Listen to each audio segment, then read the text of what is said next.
তো হ্যালো বন্ধুরা, সবাই কেমন আছো? সবাইকে জানি গুড মর্নিং। চলো আজকে থাম্বনেল দেখে অবশ্যই তোমরা ব্লগটা কি হতে চলেছে বুঝতে পেরেছো। সকালে আমি ঘুম থেকে উঠে পড়েছি, আর এখানে দেখো তোমাদের দাদাভাই এখনো ঘুমিয়ে আছে। না ঘুম হয়নি, ও এখন শুয়ে শুয়ে ফোন দেখছে। আজকের সকালে তোমাদের দাদাভাইরও কিন্তু আমার সাথে ওঠার কথা। কেন তোমরা পুরো ব্লগটা দেখলে আমরা যেখানে ঘুমোই মাথার উপরে রয়েছি কৃষ্ণ ঠাকুর, আর এইখানে রয়েছে কৃষ্ণ কালী মায়ের একটা মন্দিরে। আগে কোনোদিন যাইনি, কিন্তু এটা কিভাবে পেলাম সবটা তোমাদেরকে এই ব্লগের মাধ্যমে জানাবার। এইখানে দেখো আমার মুখে একটা অনেক বড় পিম্পল বেরিয়েছে, যেটাকে সবাই বলে বিউটি স্পট। বন্ধুরা তোমরা এইসব কথা কিছু মনে করো না, আমি একটু মজা করছি। আর এইখানে দেখো ঘুম থেকে উঠে আমার চুলের অবস্থা এতটাই খারাপ ছিল, ভেবে চুলটাকে পাগিয়ে আমি খোপা করে নিয়েছি। আর সত্যি বলতে আমি এই রকম ছাড়া আর কিছু মাথা বাঁধতেই পারি না, মানে অন্য কোনো স্টাইলই পারি না।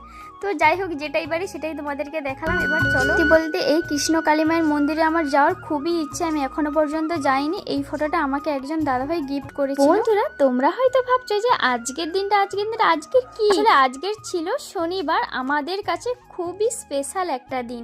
কেন আমি তোমাদেরকে আসলে এই ঘটনাটা ঘটেছিল আগের সপ্তাহে শনিবারে। এবার তোমরা হয়তো ভাবছো যে ওই দিন কি ঘটনা ঘটেছিল, আমি তোমাদের সব বলছি। আসলে ঘটনাটা তেমন কিছুই নয় বন্ধুরা, আমরা দুজন মিলে শনিবার তুলেছিলাম ওই আগের সপ্তাহের শনিবার। তোমরা হয়তো ভাববে যে এটা একটা ন্যাকামি, শনিবার তুলেছে, এটা নিয়ে স্পেশাল দিন। আসলে বলতে এই শনিবার তোলা নিয়ে আমাদের ওই দিন এত ঝামেলার পরেও যে আমরা বারটা তুলতে পেরেছি, তোমাদের আমি এই ব্লগের মাধ্যমে হয়তো বলছি না।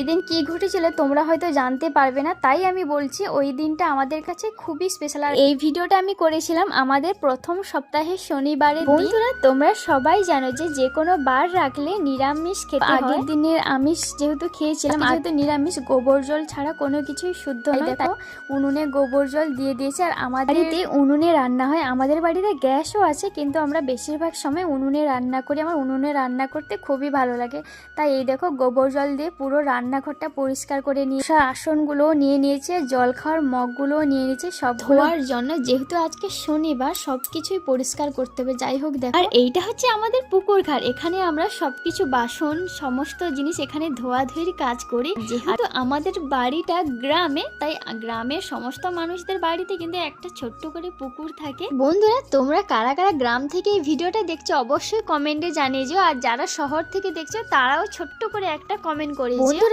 এইখানে দেখো আসনগুলো শুকোনোর জন্য আমি এই দড়িতে করে প্রত্যেকটা বসার আসন তুলে দিচ্ছি, যাতে খুব তাড়াতাড়ি শুকিয়ে যায়। তোমরা অবশ্যই জানিয়ে যেও যে তোমরা গ্রাম থেকে ভিডিওটা দেখছো না শহর থেকে ভিডিওটা দেখছো। বন্ধুরা আমি যে মাঝে মধ্যে এই ছোট্ট ছোট মিনি ব্লগগুলো দিয়ে থাকি, তোমাদের কেমন লাগে অবশ্যই কিন্তু কমেন্টে জানিয়ে। ছোট ছোট মিনি ব্লগগুলো মাঝে সাথে